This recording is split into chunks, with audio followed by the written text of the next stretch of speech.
kedua orang tua kita, semua guru-guru kita, kaum muslimin dan muslimat. Amin. Semoga dengan Fatihah yang kita baca, sabaratan hajat-hajat kita dikabulkan oleh Allah Subhanahu wa taala.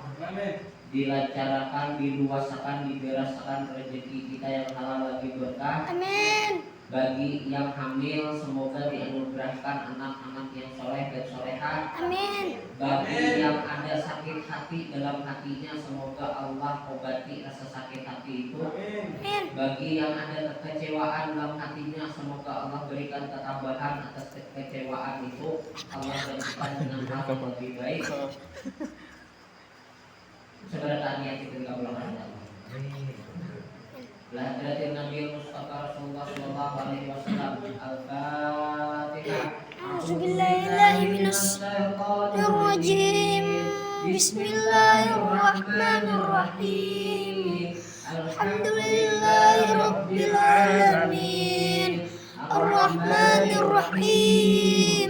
Maliki yaumiddin. Iyyaka na'budu wa iyyaka nasta'in. Ihdinas siratal mustaqim. Siratal ladzina an'amta 'alaihim ghairil maghdubi 'alaihim waladdallin.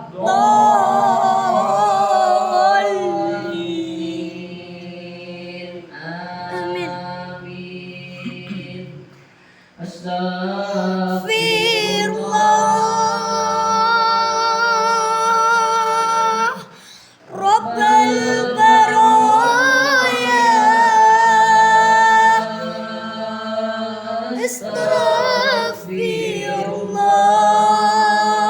Astagfirullah minal khataya. Astagfirullah Rabbal baraya. Astagfirullah minal khataya. Astagfirullah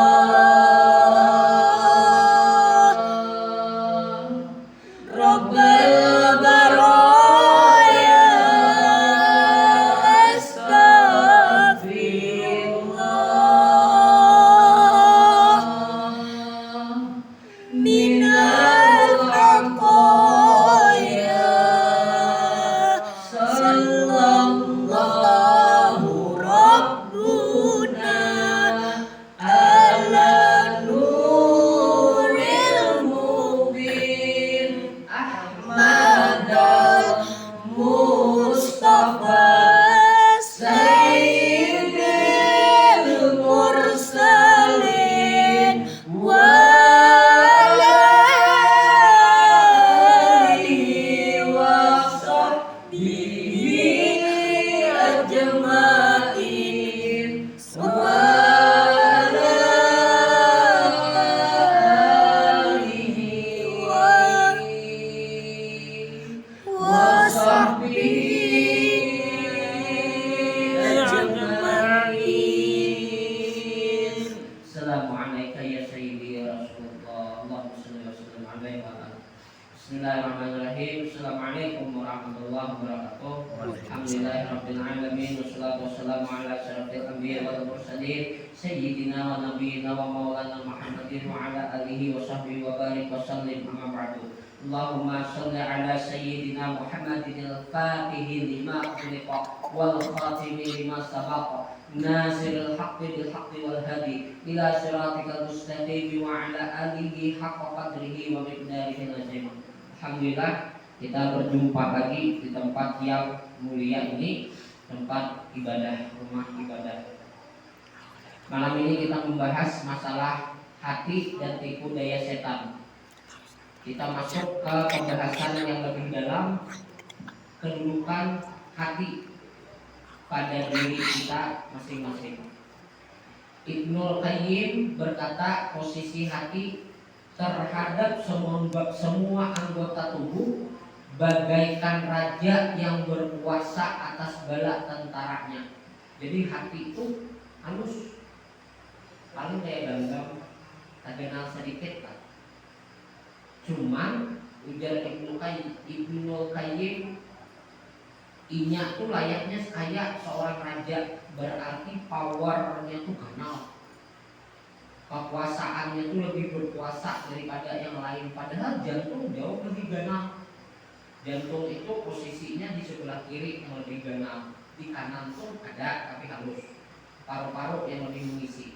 Nah, hati halus posisinya dibandingkan batis, dari paha sampai telapak batis jauh ganal batis.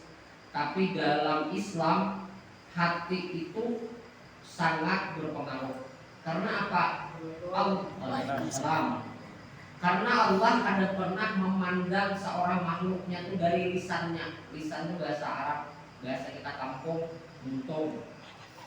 Nah, ada pernah Allah memandang kita dari lisan kita. Tapi yang Allah pandang itu hati kita. Masih ingat pengajian yang telah lalu, jangan pernah membalas kejahatan dengan kejahatan. Artinya apa? Menjaga hati jangan sampai kotor. Nah, karena Allah memandang hati kita, Allah menatap hati kita.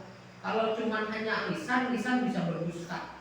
Tapi i'tikad hati ada lisan. Allah mengetahui. Aturan dan perintah berasal darinya. Darinya itu apa yang dimaksud? Hati itu tadi. Jadi aturan dan perintah bergerak kita tuh kemana? Tergantung i'tikad hati. Sama kayak orang tuh, asalnya ada beragama Islam, dapat hidayah. Nah, itu yang menggerakkannya siapa? Hatinya yang menggerakkan. Dapat hidayah hatinya itu.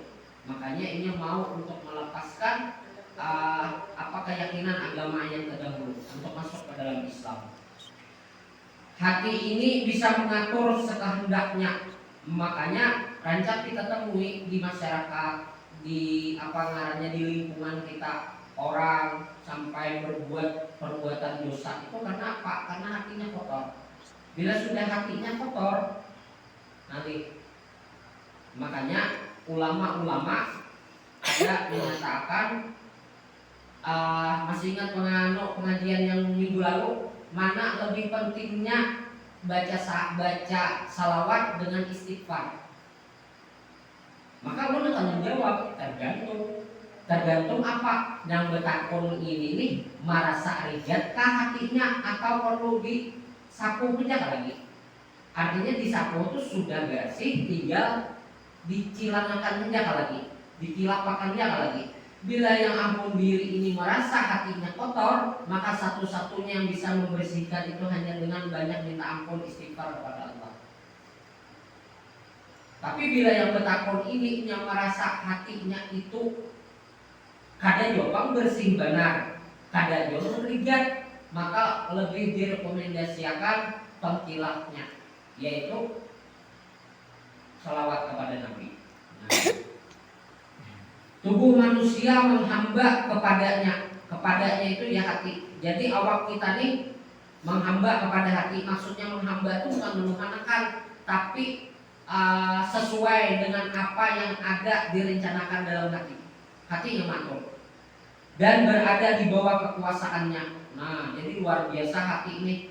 Makanya rancak tuh kayak bini memadahi laki itu berdiam aja. Bolehkah laki bini memadahi laki? Boleh. Laki wajib menasihati bini apabila salah, dan bini pun sama, wajib mengingatkan laki bila ini laki itu salah, saling mengingatkan dalam kebaikan. Ronoi hak muhak. Itu berarti hati itu lagi kada nyaman loh.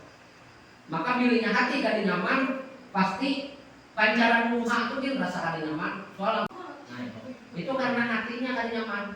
Tapi menurut orang hati kayak ini contoh, Kanda belum bari, misalnya ada rezeki ini malam ini belum bari, duit 1 juta sih udah pernah membayar, tapi umpama ini tidak tertawa, apalagi bujur.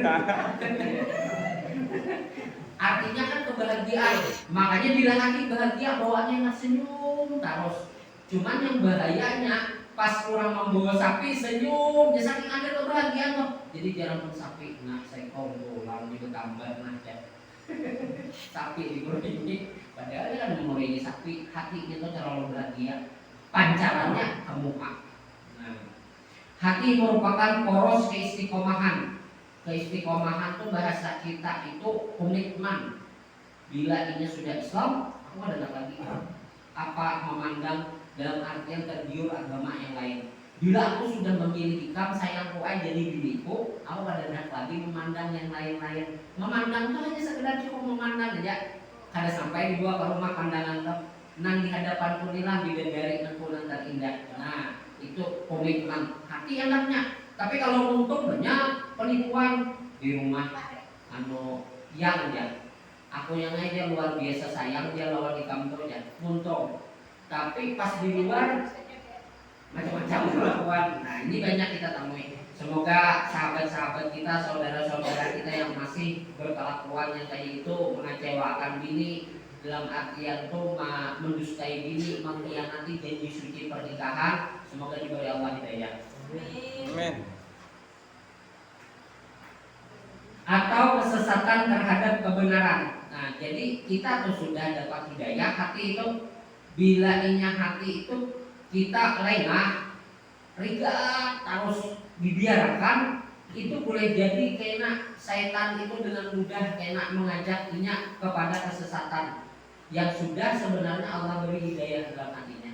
Nah, dan akan mengikat atas semua akibat dari tekad dan keyakinannya.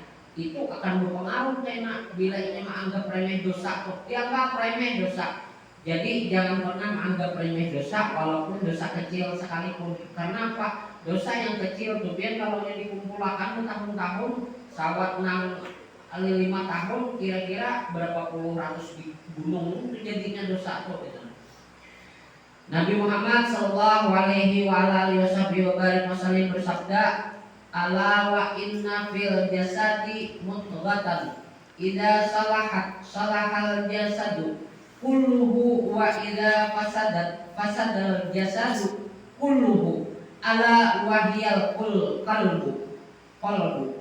Ingatlah dan Nabi, sesungguhnya di dalam tubuh buah nikam itu manusia itu terdapat segumpal daging, yaitu hati.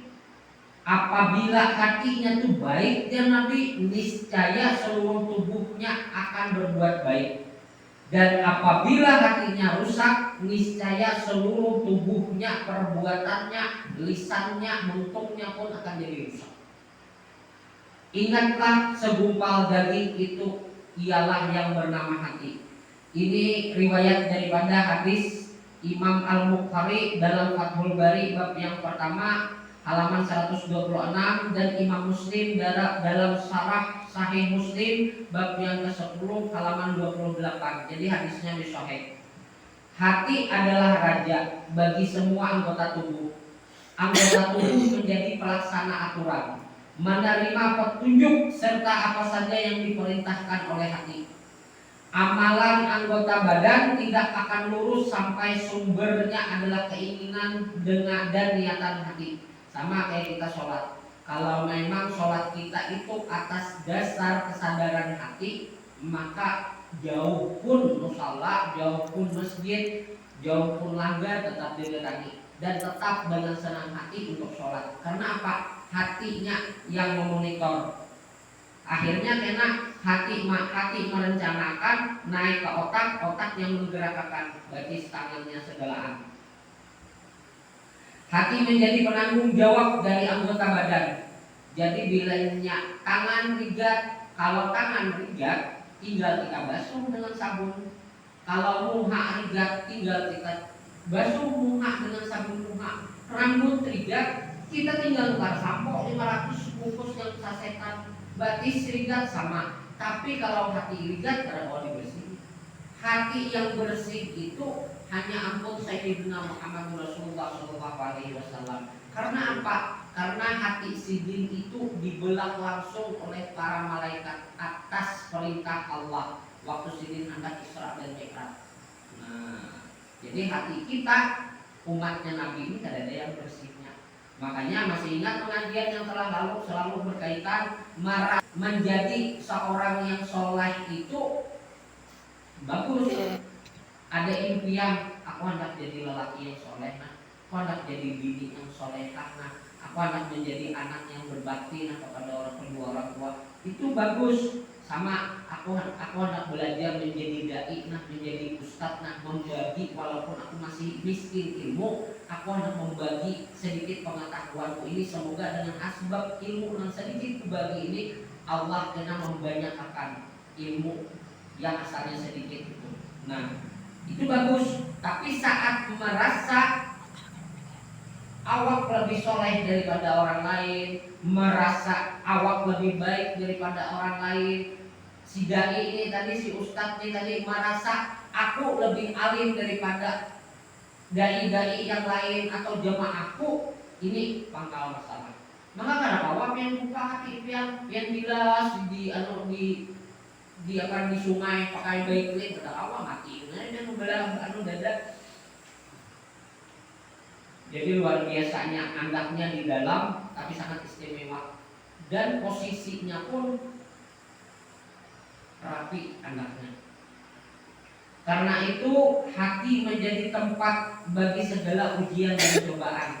Pernah lapian mendengar orang dihina, diucapi, dicaci maki, disaiki, aduh sakitnya kepala aku mendengar dari suara. Tapi nampak sakit hati loh dia tuh. Sakit hati loh, selalu hati yang kena. Tapi bila kepala, aku kamakan budian menang tadi, kira darah tinggi, ini naik, makanya sakit kepala. Tapi bila urusan tersinggung, lihat tidak, sakit hati.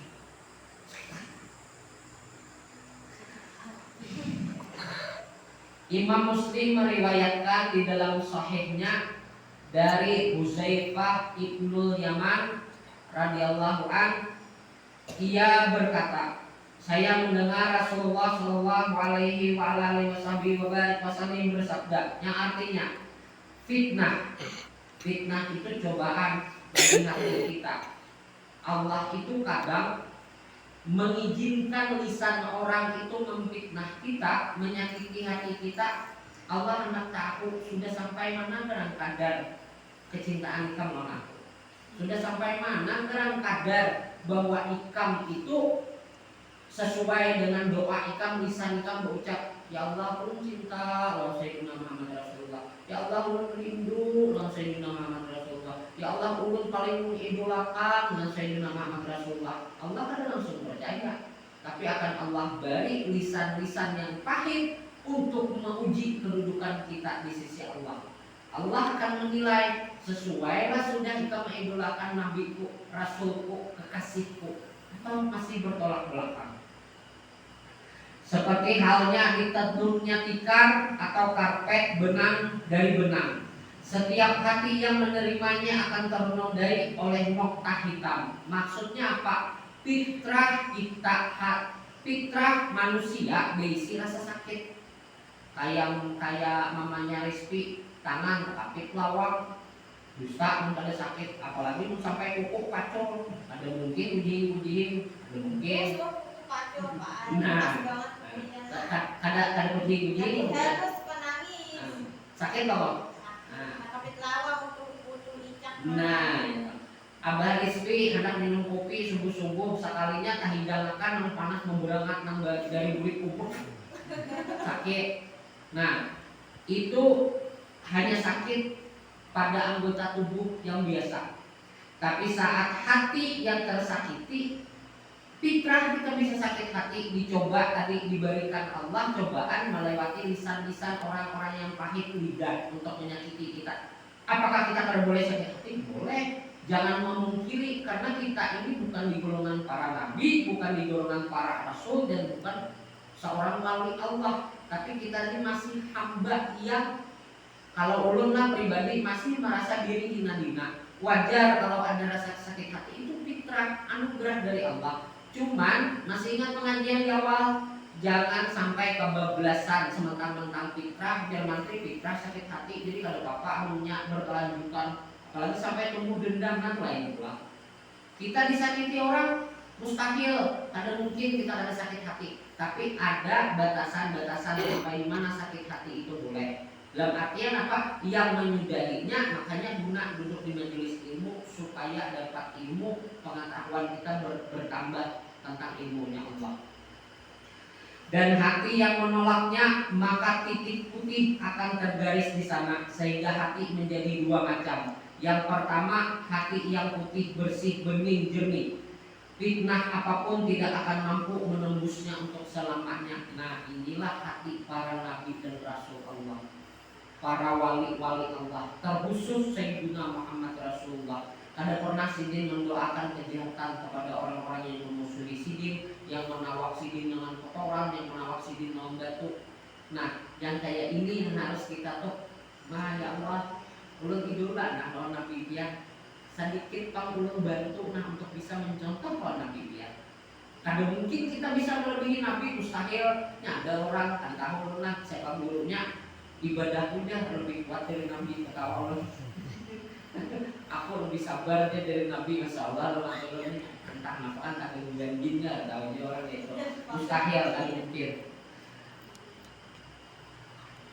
Fitnah apapun tidak akan bisa menembusnya untuk selamanya. Dan hati yang kedua adalah hati yang hitam pekat seperti panci yang hangus, kayak buri panci yang hangit. Ia sama sekali tidak mengenal kebaikan dan tidak menolak kemungkaran. Obsesinya, hasratnya, kehendaknya hanya memperturutkan hawa nafsunya saja. Nah, dahulunya kita berada di posisi ini sebelum Allah memberi kita hidayah. Tapi setelah Allah beri kita hidayah, kita insya Allah biiznillah dengan pertolongan dan bantuan Allah, kita akan naik ke peringkat hati yang pertama tadi. Tapi masih dalam proses naik anak tangga, belum lagi di situ. Tapi setidaknya kita bersyukur. Dahulu bila mendengar pengajian panas telinga, tapi bila dibawa hal-hal yang mendatangkan murka Allah, lawan apa ngarannya azab Allah, senang. Nah, tapi yang ini sudah kita jauhi masa lalu kita. Yang telah berlalu biarlah berlalu. Aku bukan seseorang seperti yang engkau kenal dahulu. Ini ada dalam hadis riwayat Imam Muslim, bab yang kedua halaman 171. Lebih lanjut Ibnu Qayyim mengatakan, karena itu terpaan fitnah terhadap hati yang sedikit demi sedikit diserupakan dengan menenun karpet benang demi benang. Benang ini adalah kekuatannya. Kita biasa melakukan kesalahan, kotor hati kita. Ingat kita nih, selingkuh ada menyakiti perasaan saudaraku. Ingat kita istighfar, kita datang, kita minta maaf. Ingat masih pengajian yang telah lalu, jangan utamakan ego.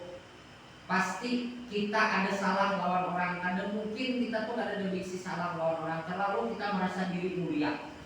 Aku ini ada menyakiti, tulisanku ini ada menyakiti hati saudaraku. Tetapi ini akan bakal menjatuhkan martabat kita. Kalau kita merasa supan meminta maaf atas kesalahan kita, berarti jin dari golongan setan, antek-antek iblis sedang menguasai hati kita. Ini jannya hamba aku, nah. Ini jannya babu, ini nanti api neraka, ini 4 lawan aku. Jangan pernah mengejar penilaian manusia tentang diri kita. Cukup Allah yang menilai kita, siapa kita. Fir'aun terlalu dikenal oleh manusia, tapi pada akhirnya ia dihinakan oleh Allah Subhanahu wa taala. Namrud terlalu mulia di mata manusia, di penduduknya, tapi saat Allah menghinakan inya, aku Allah memandangnya tiada lebih hina daripada binatang-binatang yang hina, maka hina Allahnya. Sekarang ada seorang sahabat, apa ngarannya, orang yang hidup di zaman Nabi. Inya kada dikenal di bumi, tapi dikenal di langit. Inya kada pernah sibuk memikirkan apa tanggapan orang tentang dirinya, kada pernah. Tapi inya sibuk untuk mengejar penilaian Allah, kecintaan Allah dan kecintaan Rasul lawan dirinya. Akhirnya apa? Waktu beliau itu hendak meninggal, itu langit itu sebelumnya panas, timbul jadi teduh, bukan maram, baik teduh. Kenapa? Sayap malaikat menutupi, turun ke langit bumi.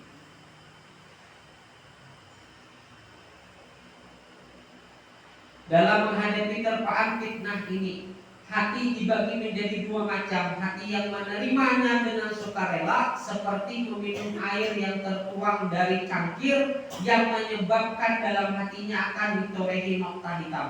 Setiap kali menerima fitnah yang ditimpakan kepadanya, menjadikan hatinya hitam pekat dan legam. Ini yang bermaksud membalas kejahatan dengan kejahatan. Sibuk hatinya, kayak apa cara aku ini membalas ini supaya sakit hatiku terbayar.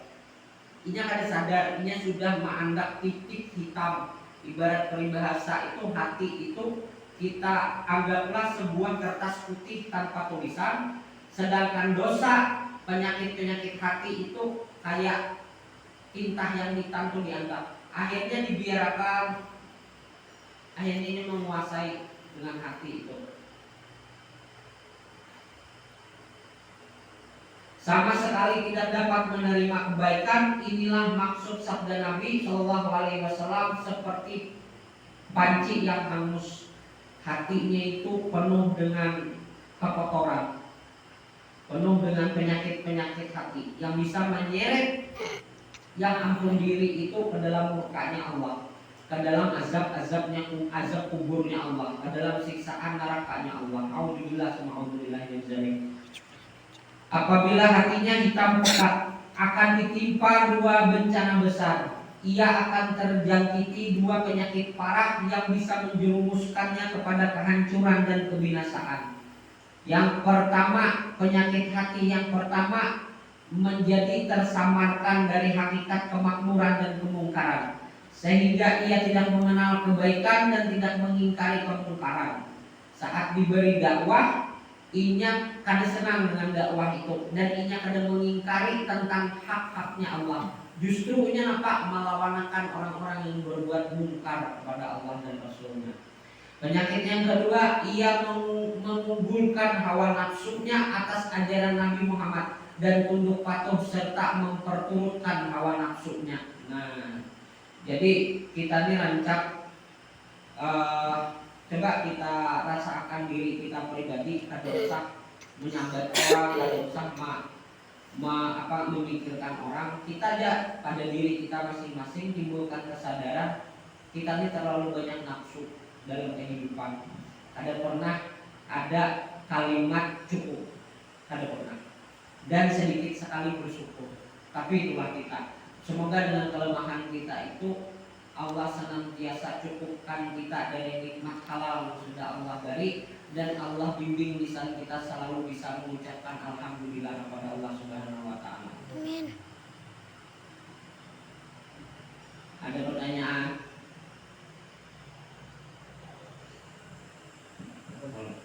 Belum sambung. Sedangkan hati yang putih akan senantiasa tersinari cahaya keimanan, diterangi dengan lampu-lampu hidayah. Jika fitnah mendatanginya, ia akan menolak dan mengingkarinya, sehingga cahaya sinar dan kekuatan iman dalam hatinya kian hari semakin menguat dan berkilauan.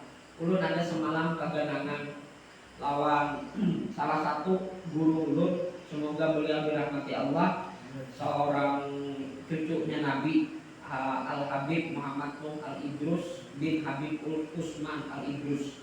Jadi si bin itu rancang mengajari ulun tentang ilmu-ilmu kebaikannya luar biasa. Yang masih ulun ingat, jar si bin, selama hati ikam fajri, si bin belum kawa menghilangkan aku dalam hati ikam, maksudnya itu sombong. Maka jar si bin, Allah kada bakal membimbing hati ikam membukakan futuh. Futuh itu apa? Allah itu maha mampu melakukan apapun yang dikehendakinya. Ada kayak kita ini makhluk yang lemah, bergantung kepada Allah. Mana dalilnya?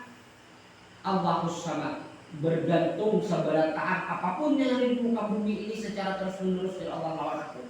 Nah, kalau Allah itu maha mampu melakukan apa yang dikehendakinya, makanya futuh itu kada tentu harus kita terus berburu.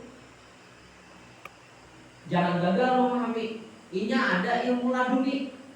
Nah, tapi ilmu laduni ini berisi syarat. Dalam artian apa? Taat kepada aturan Allah. Apa ngarannya taat kepada aturan Allah dan Rasulnya.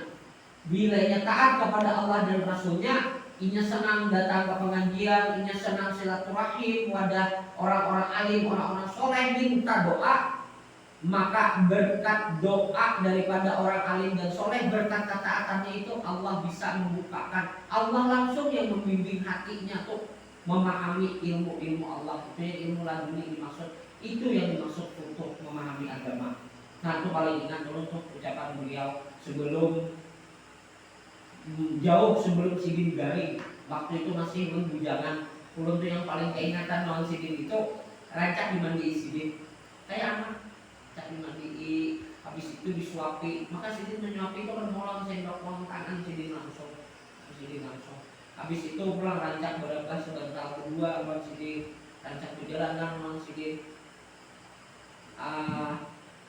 Kayak apa ya lah? Wajar rasanya seorang murid tuh rindu dengan sosok seorang gurunya yang pernah membimbingnya. Makanya ulun selalu ingat, jangan sampai di sini ada sifat aku di dalam hati ikam. Selama sifat aku tuh masih menguasai hati ikam, kaciri di sini anakku, ada bakal ikam dibimbing hati ikam oleh Allah untuk kawa memahami ilmu-ilmu Allah yang sangat luas ini. Semoga beliau beramal jauh. Ada jenis fitnah yang merusak keinginan dan tujuan. Ada pula yang merusak ilmu dan keyakinan. Jadi fitnah itu ada dua. Ada yang merusak keinginan dan tujuan. Ada pula yang merusak ilmu dan keyakinan. Yang pertama merusak keinginan dan tujuan. Kita nih hendak pulang ke masjid, hendak pulang ke pengajian. Pas di tengah jalan ketemu kawan, bapak yang pulang ke pengajian, banyak sudah ustaz, banyak sudah gini. Hendak jadi anu kayak kamu, hendak jadi bini ustaz kah, hendak jadi ustazah kah, dihantai nih. Nah itu merusak keinginan. Padahal keinginan niat hati kita hendak datang ke tempat ibadah, sholat berjamaah, duduk di majelis untuk belajar agama. Nah sedangkan ada pula fitnah yang merusak ilmu dan keyakinan. Nah ini yang lebih parah. Artinya apa? Kita menghindari hal-hal yang kayak ini, dan cukuplah Allah yang maha tahu, yang maha membalas apa yang diperbuat oleh makhluknya yang berhati kasar kawan kita, yang suka menyakiti hati kita. Kembalikanlah kepada Allah. Cukup kita menjaga hati kita selalu bahagia. Karena apa?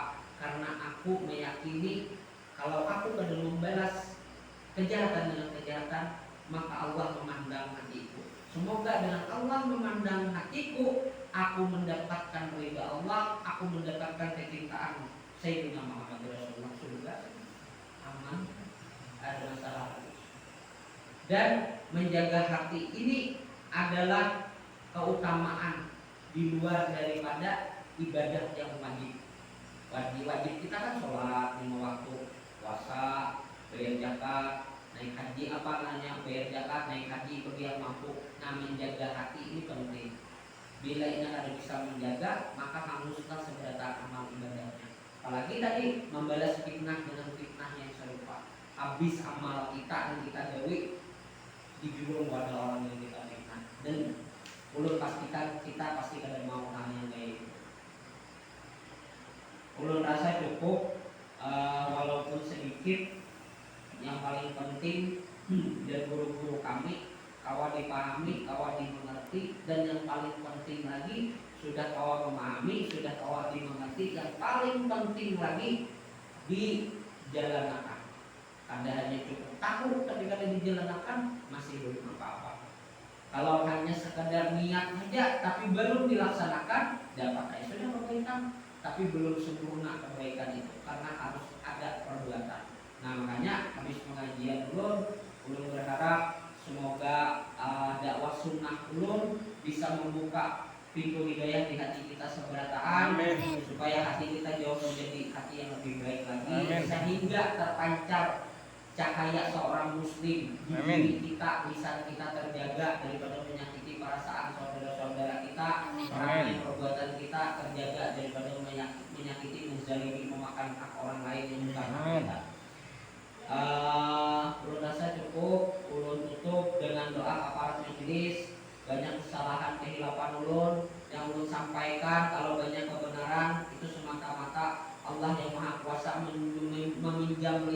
ulun yang hina-hina ini untuk menyampaikan hak-haknya Allah. Kalau banyak yang salah dalam penyampaian ulun itu semata-mata atas kejahilan ulun, kejahilan ulun, bodohnya ulun masih dalam agama. Semoga Allah bimbing terus ulun dan kita seberataan sampai kita diwafatkan Allah dalam keadaan iman dan Islam.